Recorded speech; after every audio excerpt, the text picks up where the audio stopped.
Welcome, Rivals, to episode 5 of Rivals Redux, the podcast taking you behind the stories inspiring Marvel games and NetEase's Marvel Rivals. I'm your host, Matt, and making sure my gaming laptop doesn't completely overheat and fly away like a jumbo jet, let's welcome in Jarvis. Jarvis, do you have any recommendations on when or what I should upgrade my setup to? What do I, the most advanced artificial intelligence processing unit on the planet, think that you, a single comic book nerd who is getting eerily close to middle age, should... Whoa, Jarvis. Chill. I was just looking for maybe like a recommendation, like one of those Twitch streamers has that, they get sponsored and then they get a custom rig and all that fun stuff. You didn't have to hit below the belt, dude. Jeez. Oh, my bad. Wait, why do you need a new computer when I take care of all the hard work? Well, sometimes I want to run something that my laptop doesn't want to run, like, I don't know, something that needs a lot of processing power. Sometimes I want to play Marvel Rivals, and we all know what that did to my computer at launch. It nearly fried all the audio. I mean, you can't run Marvel Rivals. Have you ever asked me to run Marvel Rivals? I don't think so. Oh, sorry. I don't know where I would play. Like, I'm a controller player, so where would I plug in? Where would I see the matches? Like, how would that work? Jarvis? Jarvis, are you there? Oh, okay. I guess moving on, and we'll see if he comes back. Anyway, this is the show where we will dive headfirst into comics, novels, and all stories Marvel Rivals has, is, and may draw on to add to the world of the time stream entanglement. This week we're talking about South Korean secret agent Amy Han, the White Fox. For more information on her in the game, Marvel Rivals, you can listen to our main show, Rivals Assemble. Head on over to rivalsassemble.com for links. Join our Patreon and become a true believer for exclusive access to our MCU recap show leading up to Avengers Doomsday, solo shows from each of the show's main hosts, and more. You can also drop a review on Apple or Spotify and shout us out on those apps as well. You can also send an email to pod@rivalsassemble.com with any questions or comments. We want to hear from you because you make this show, the main show, Rivals Assemble, so much better than it could be with just the four guys talking about it ourselves. So I guess since Jarvis isn't here, I might have to find the stinger for myself. But let's get started with our first segment that we like to call the Pool Box.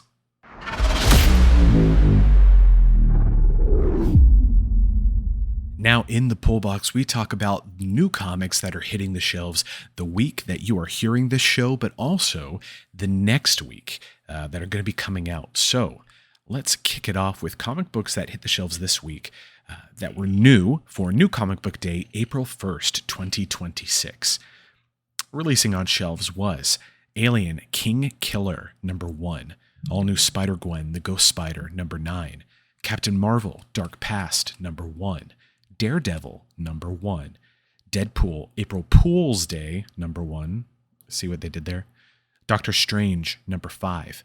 Eternals 50th Anniversary Special, #1. Logan, Black, White, and Blood, #4. Marvel Rivals Duel of Kings, #1. Nova Centurion, #6. Venom, number 256, Wonder Man, #1, and X-Men 2024 run, number 28. New to Marvel Unlimited this week also, Marvel Mutts, number 22. This is like all the dogs in the Marvel Universe, so like Cosmo and Lockjaw, like Avengers pets, basically. The Marvel Rivals Infinity comic, number 47, which is following the Kingpin arc, which has been teased in game, but we haven't seen much of yet. Miles Morales' Spider-Man Brooklyn's Finest Infinity comic, number 11. 1776, number 2. Cloak or Dagger, number 3. Expatriate X-Men, number 3. Marvel Winter Break Special, number 1. Spider-Man 94, number 4. Star Wars, number 8. The Amazing Spider-Man, number 18. The Will of Doom, number 1. Undeadpool, number 3. The X-Men Infinity Comic, number 11. And X-Vengers, number 3. And last but not least, for this week, new collections that hit the shelves, either trade paperbacks or hardcover editions. We have the Agents of S.H.I.E.L.D. Omnibus with the Julian Tutino Tedesco cover, and also the direct market variant cover by Mike Norton. The Avengers Epic Collection Absolute Vision trade paperback. Marvel Studios The Fantastic Four First Steps Family Portraits photos from the set. So like a photo book of the movie making process, if you will. Star Wars Legacy of Vader The Reign of Kylo Ren Volume 2 trade paperback. And Ultimate Wolverine Volume 2 Logan trade paperback. Now, coming out next week, new for New Comic Book Day, April 8th, 2026.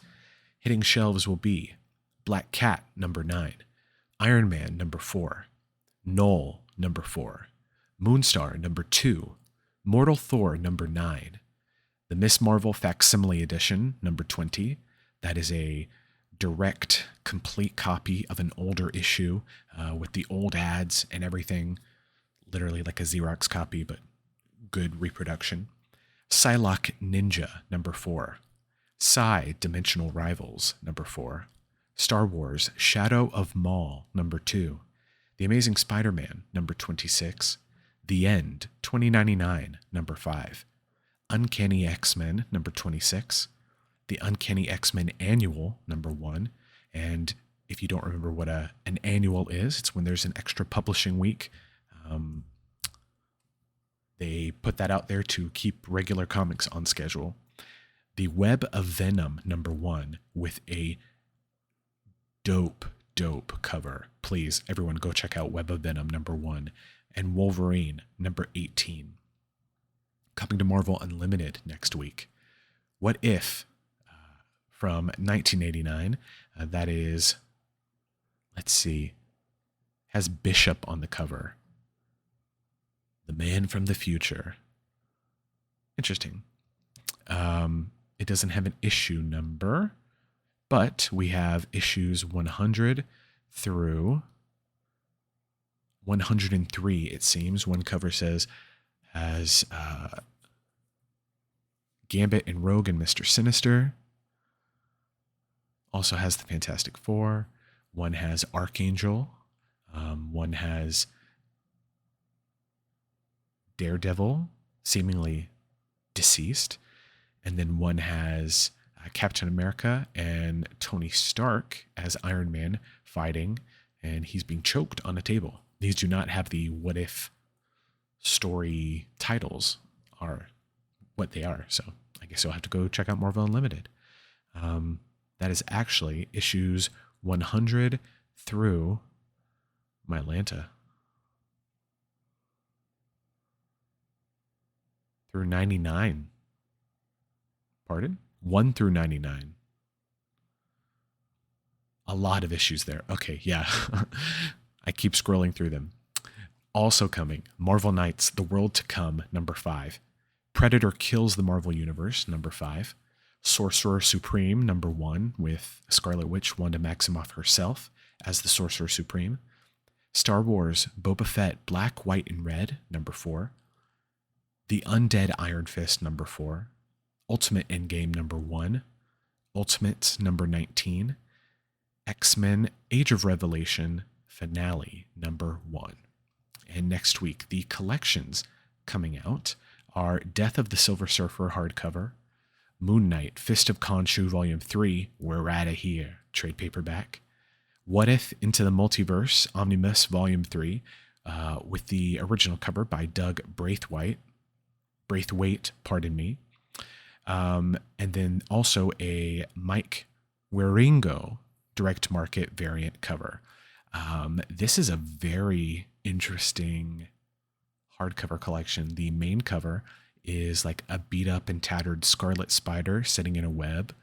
And then on the direct market cover, it is what appears to be what if Storm possessed the Phoenix Force. So yeah, if you don't know about What If comics, they're exactly what you think they are. Interesting storylines that were never canon. But what if it did happen? So yeah, go pick up those comics. As always, you can tag us on social media, you can email us or hit us up on Discord. Let everybody know what you're reading. Is it new? Is it old? What are your favorite books this week that you've stumbled upon? Doesn't have to be Marvel, can be anything. I just tell you what's coming out in the Marvel universe. So without further ado, let's learn more about White Fox, Amy Han, in the segment we call Greatest Hits.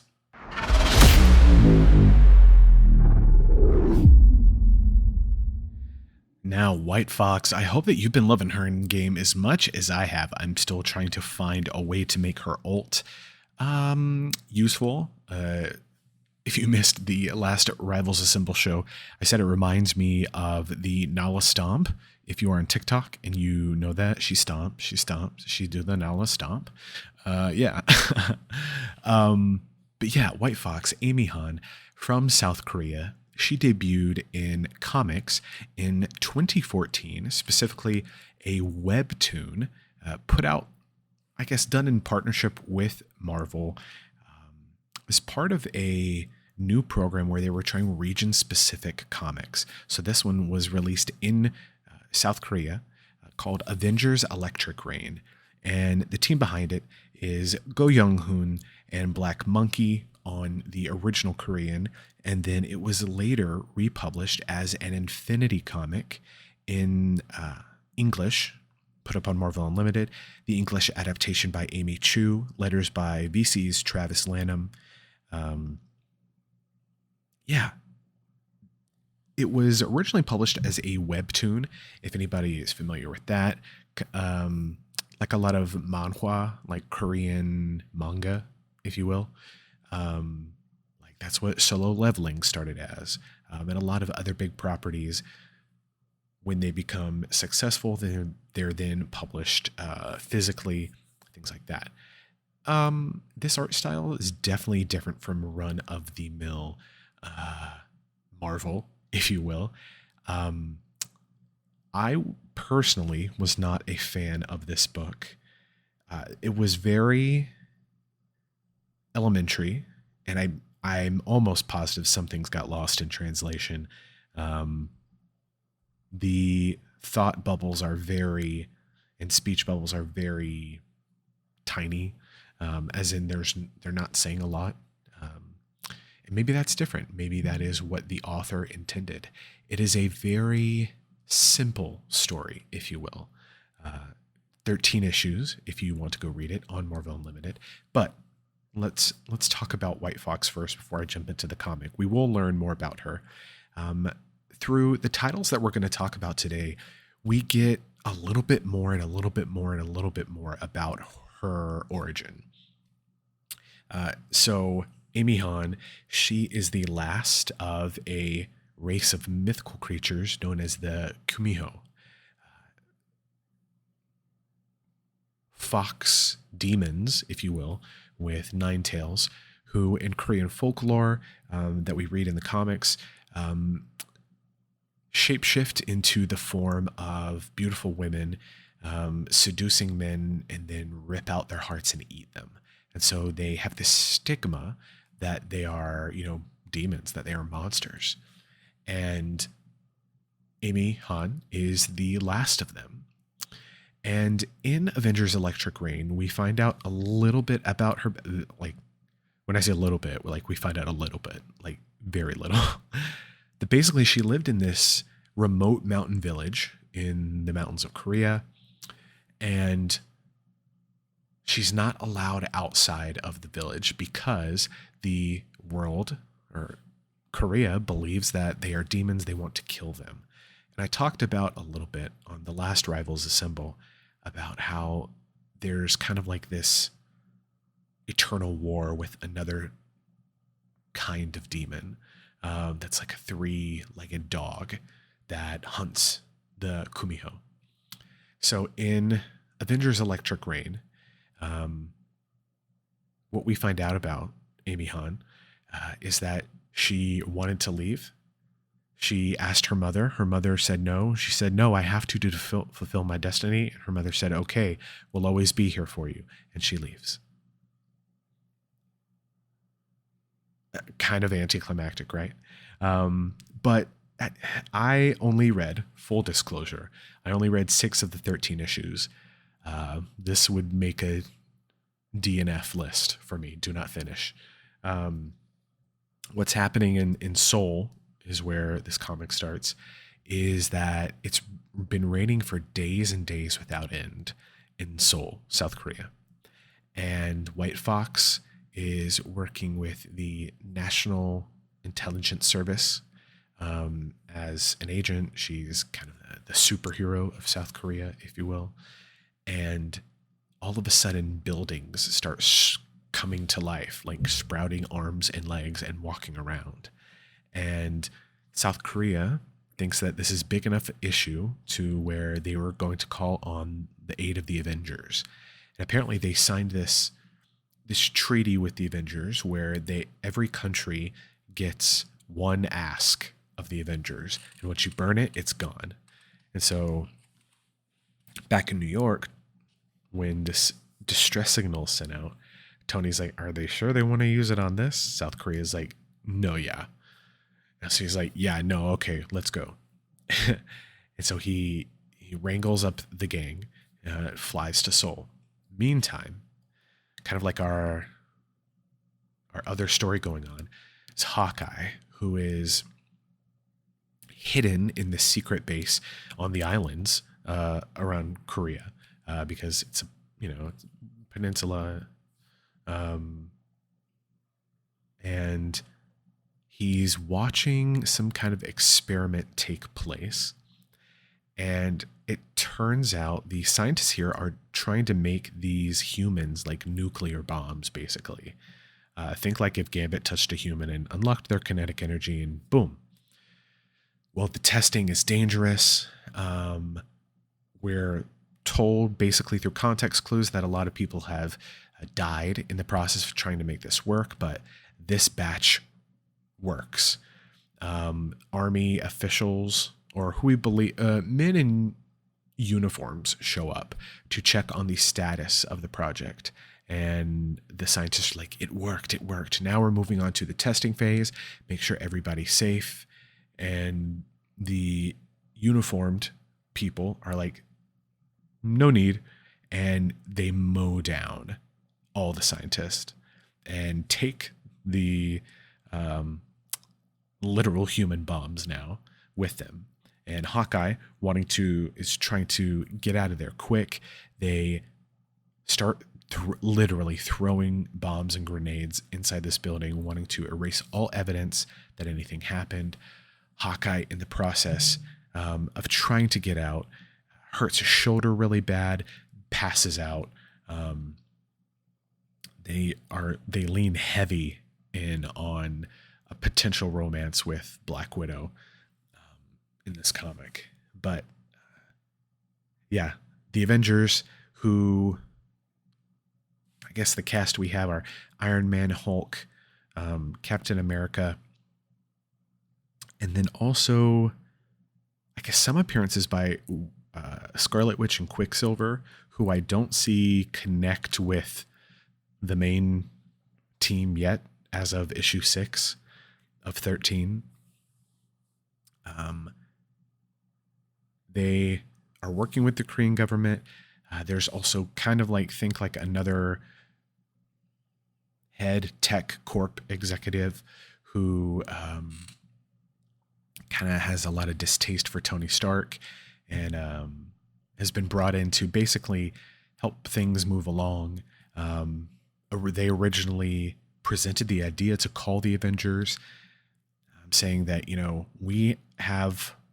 we can do all this research why the buildings are coming to life, what's happening, but we need the start technology processing power. And so at K Stark Tower, I also would like to know, there are so many like lazy Korean puns and lazy Korean references. Who's your favorite member of BTS? Who's like, jokes about K-pop, jokes about like really lazy things. So I wonder what they were in the original Korean and whether or not in translation that the translator thought that it was good to keep them in. That's one of the major reasons why I'm not a big fan of this. It feels like an unauthorized webtoon, if I'm going to be honest with you. Over the course of time, other buildings are coming to life. And then the last issue that I read, find out that there's, what's the best way to say it? The Hulk is threatened by one of these human bombs. Turns out someone who the Avengers have been working with is not who they say they are. Dun, dun, dun. But White Fox playing kind of like a side role in this, of course, being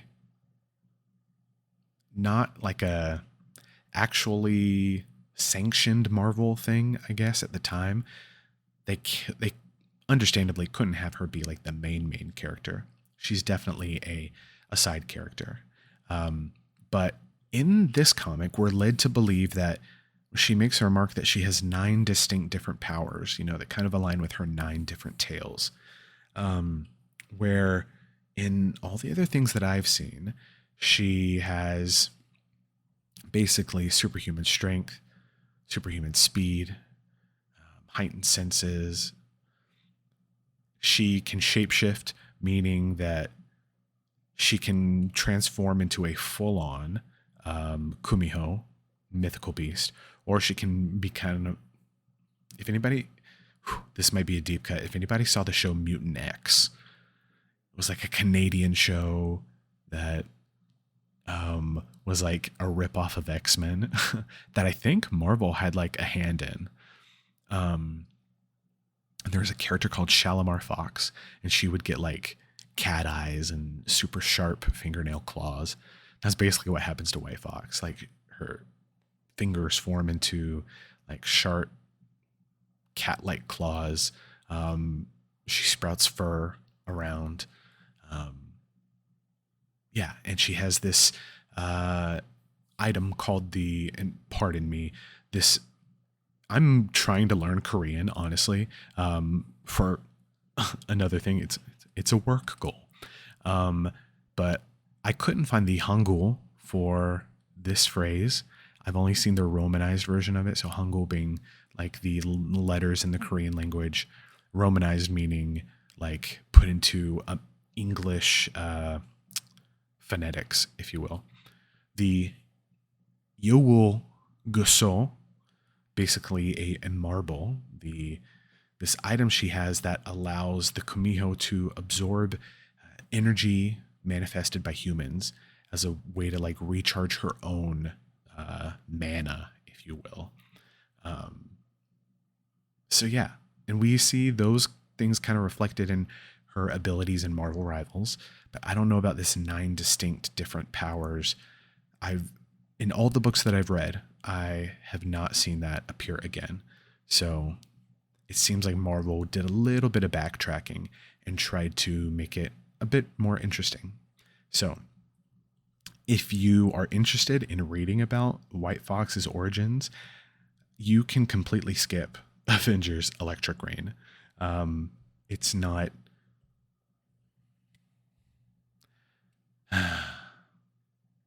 It's an Infinity comic, you're not... It's an Infinity comic for a reason.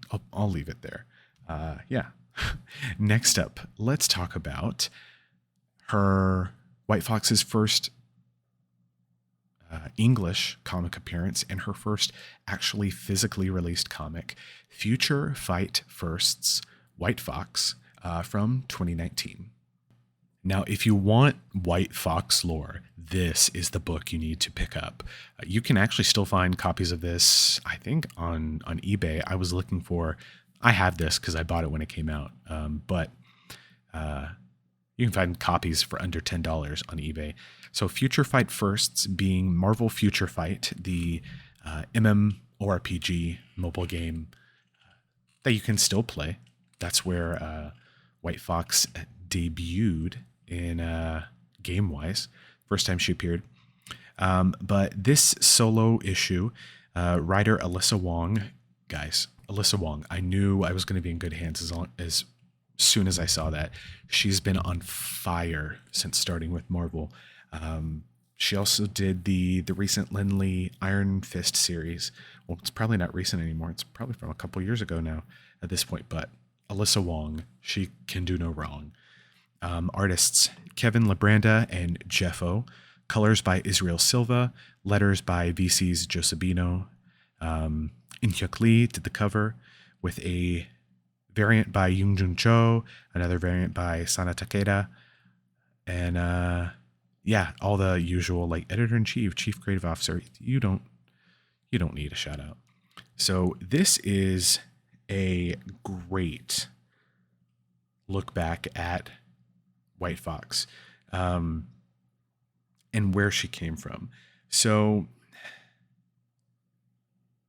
it's presented kind of like through the lens of Jimmy Woo, who is different from Randall Park in the comics, is assembling a new Agents of Atlas. So think Avengers, but Asia and Southeast Asia and the Pacific. A superhero team who covers that region. He's putting together a new squad, and he's going through potential applicants, and they need someone representing Korea. But there's still this stigma with White Fox. He's talking with Mr. Lau, an advisor, who happens to be like a dragon. And they talk about how she could be a liability. She's a kumiho. The art in this issue is phenomenal. The writing and the art are so good. And Mr. Lau says, Kumiho aren't just shapeshifters, Jimmy. They're monsters. And if you can think you can tame a monster, you're wrong. And it's this excellent panel of like it's in like fiery red. On the left is a woman very clearly with like wavy tails. This is all done in shadow, and like fox ears. And then her tails wave out and lead across to the other side of the picture, where it is a giant fox creature with blood dripping from its mouth. And in between the two, kind of floating in the air, is the silhouette of a human man with like where his heart would be, it like bursting out of his chest with blood. So kind of like, telling the folklore there. And then it flashes us back. Amy Han growing up in Seoul, South Korea, just wanting to fit in school, born with white hair. So literally she would dye her hair black on the regular. Anytime her powers would trigger, be like instantly wash out. So she'd have to dye it again. And it is her trying to fit in, making friends. One friend that she tries to make has her father kind of linked to organized crime in Korea, and she is kidnapped to kind of force her father into making good on his debts. We go through this kind of montage where Amy is dyeing her hair. She lives with her aunt and uncle, and is kind of like reflecting on, as she's dyeing her white hair black, why she has to hide herself. Thinking back on kind of like the tragic events of why she left the mountain village. And basically, as a child, seeing that the Samjoku, those dog demons we talked about earlier, come into the village and kill everyone. And she was the only one who survived. She makes it back to school. No one has seen her friend, Yeji. And so And no one really seems concerned that Yeji isn't there. But because of the threats that people had made against her, she's like, well, if no one's going to find her, I am. And this teenage girl activates basically her fox senses. And little by little, we see as she uses her powers, a little bit more of her hair turns white, a little bit more of her hair turns white. She tracks down her friend, throws on a mask in her school uniform. You know, think like an anime. There's like the basic anime school uniform.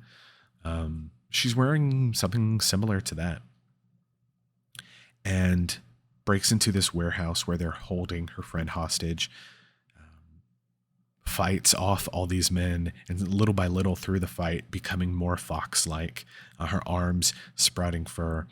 And then she finds out the leader of the organized crime team that she's fighting is a Samjoku, specifically the one who killed all of her family all those years ago. She fully transforms into like a Kumiho to fight him off, saves her friend, and as she's walking her friend out, is asked by the Korean National Intelligence Service to come work with them. And she's like, of course. And it's a quick one-issue story. This is a one-shot, meaning that there's no continuation of it.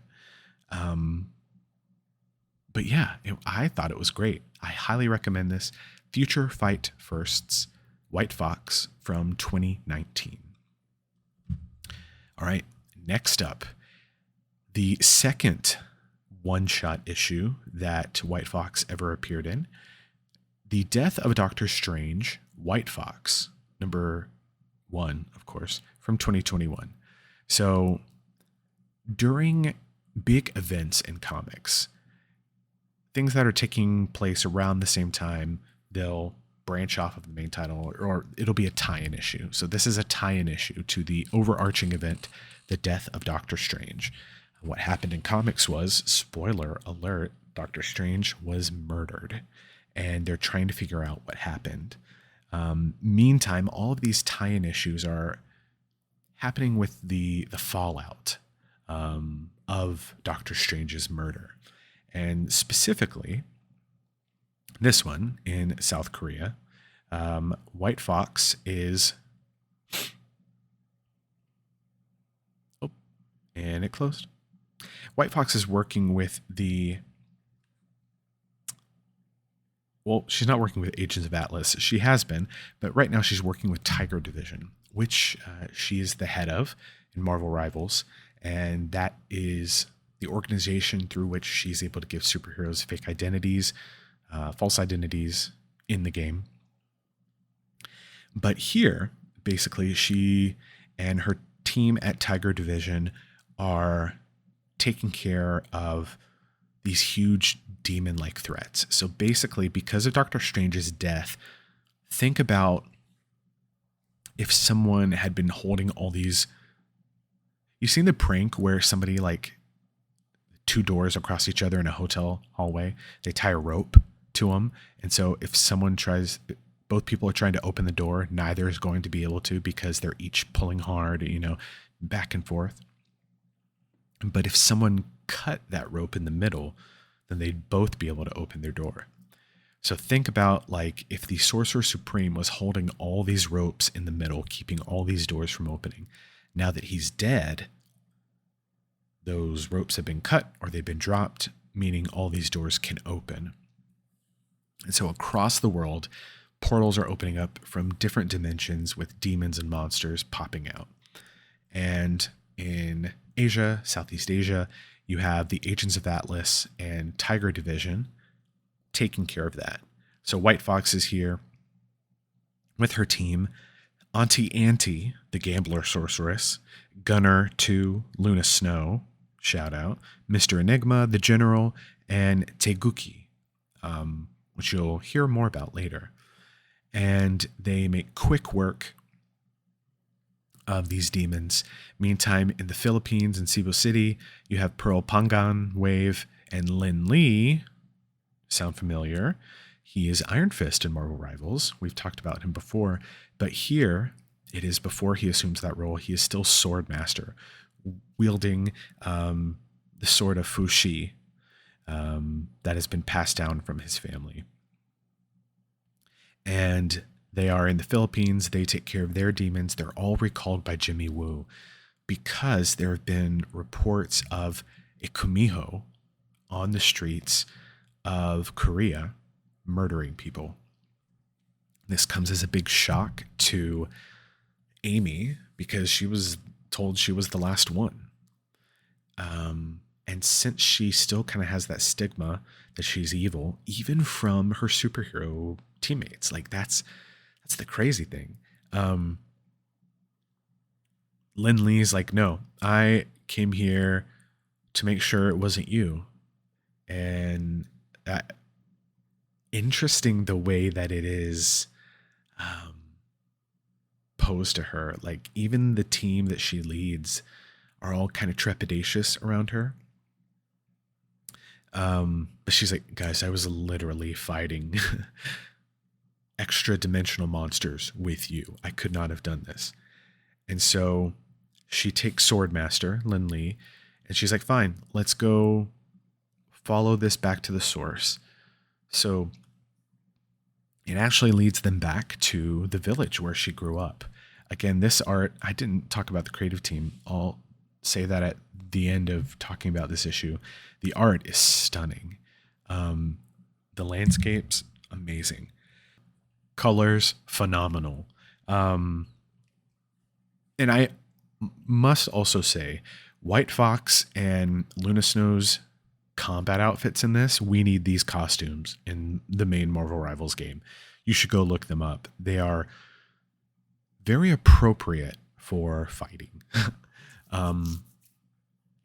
But they get to the village and Amy's like, yeah, this is where it all happened. There's nothing here. And all of a sudden, all of these demons pop out, all these creatures, and they make quick work of them. Amy knows that they are illusions, and since she's able to cast illusions herself, she realizes that it is a kumiho that is doing that. And a large one appears, talks to her in her mother's voice. She says, Uma, Korean for mother. And Lin Lee helps her realize that it is not her. It is an imposter. And basically, it's like this ghost haunted, like flesh eating bacteria, like no eyes, gout, like, oh gosh, like think a rotted wolf. That is what this kumiho is. That was locked away by a sorcerer supreme from thousands and thousands of years ago, who was a sorcerer supreme from Korea. And basically says that all this time, each sorcerer supreme has been holding that thread, keeping the door shut to me. When the most recent one died, I was released. And so Lin Lee and Amy have to fight this kumiho, fighting through, who's had thousands of years of practice, casting illusions, getting in their minds. She makes Amy see her family being wiped out again, makes Lin Lee see his father and his brother being killed. Chi-Yu, the god of war who he is trying to defeat, being released, saying that he'll never be a real hero. Amy Han defeats her, puts her down, and yeah, it's a great one-shot. I highly recommend reading it. Pick it up if you have access to it. That is The Death of Doctor Strange, White Fox from 2021. And let me find that creative team real quick. That's a great thing about Marvel Unlimited. Shameless plug. That all those details are for you.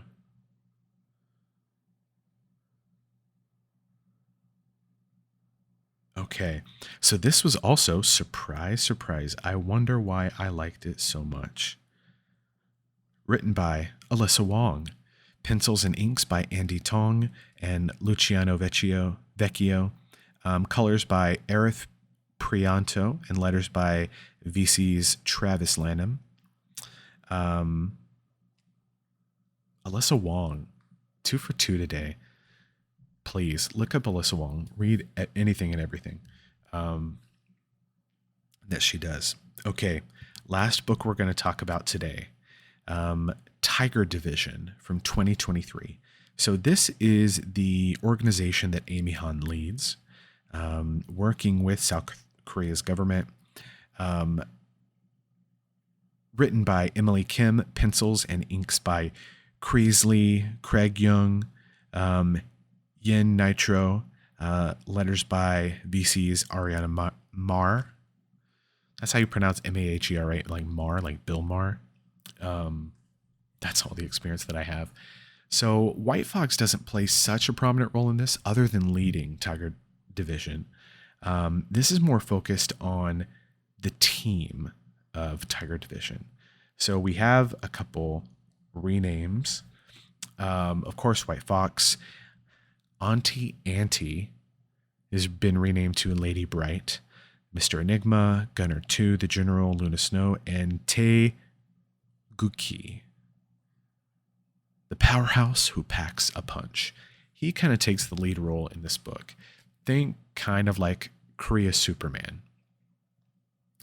And I was like, oh, this guy might be like in his 20s. Apparently, he was born in the 1950s.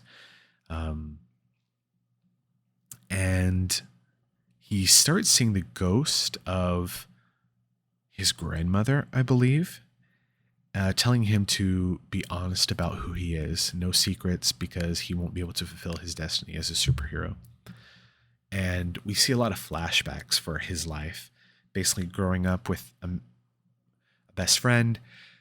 They become thieves and kind of bring together this network of thieves in Korea in that time, stealing food, making sure that people are provided for. He's kicked out of his home. We later find out that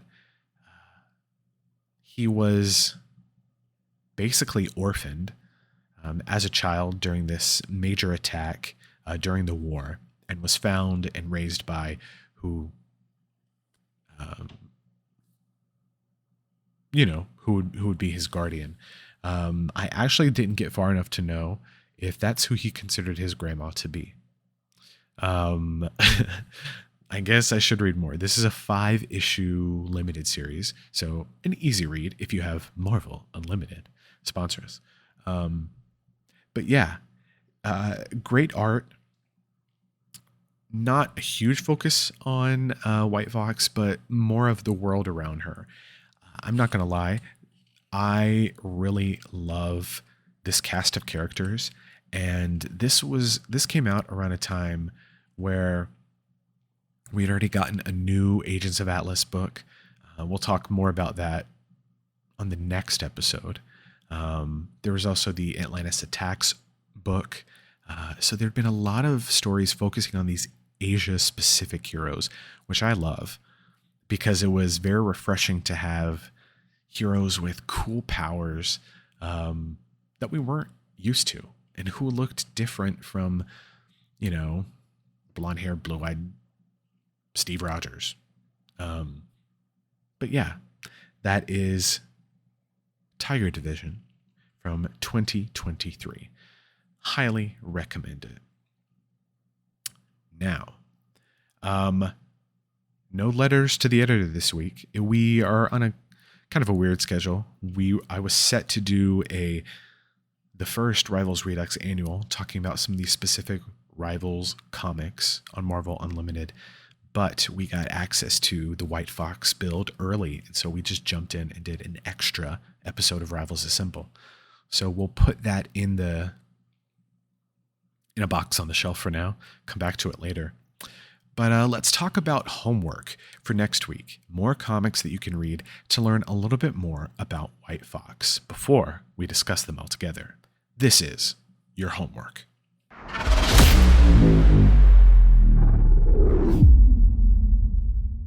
All right, so In 2 weeks' time, when we return, we'll be talking more about White Fox and some of the other comics that she appears in.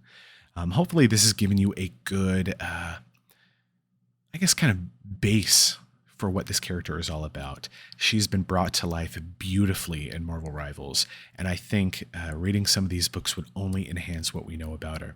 So, coming for the next Rivals Redux, we'll be reading War of the Realms, New Agents of Atlas.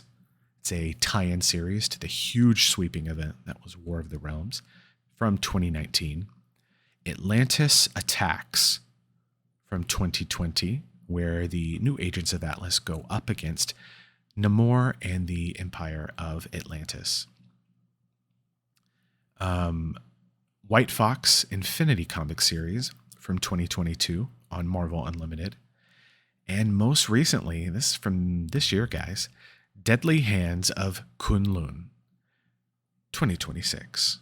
So, if you don't have access to Marvel Unlimited, you can always sign up for a free trial that gives you 7 days to access more than 30,000 comics, all right there at the touch of a button. You are not going to get day and date new comics on Marvel Unlimited. It takes a couple months for the new titles to go on there. But if you listen to the Pool Box segment, you'll have a good idea about what's hitting there. If you have more questions for me about where you can read comics, hit me up on Discord. You can download apps like Libby, Hoopla, Overdrive, connect your local library card to it, and have access to comics online as well. No guarantee that these will be on there, but yeah. As always, thank you for listening. Can't wait to talk to you next time. Don't let what the world thinks about you stop you from being a hero. That's what White Fox teaches us. So until next time, hero, go out, put some good into the world. GG's, and Neil says, peace.